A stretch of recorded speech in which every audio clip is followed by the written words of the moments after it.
ગુજરાત હાઈકોર્ટને બોમ્બથી ઉડાવી દેવાની ધમકી મળી છે. તો હાઈકોર્ટના ઈમેલ ઉપર અજાણી વ્યક્તિએ ઈમેલ કર્યો છે. તો પોલીસને જાણ કરતાં પોલીસ હાઈકોર્ટ પહોંચી હતી. હાઈકોર્ટના ગેટ બંધ કરી ચેકિંગ શરૂ કરવામાં આવ્યું છે. તો ડોગ સ્ક્વોડ અને બોમ્બ સ્ક્વોડ દ્વારા ચેકિંગ શરૂ કરી રહ્યું છે. તો ઝોન 1 ઇન્ચાર્જ ડીસીપી શબીન હસનને જણાવ્યું હતું કે હાઈકોર્ટના ઈમેલ પરથી બોમ્બની ઉડાવી દેવાની ધમકી મળી હતી, જેને લઈને તપાસ કરવામાં આવી રહી છે.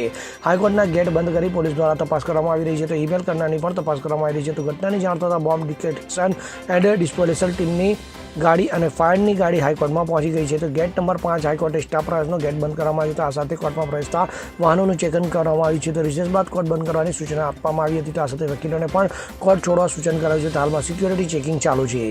Bureau report CN24 news.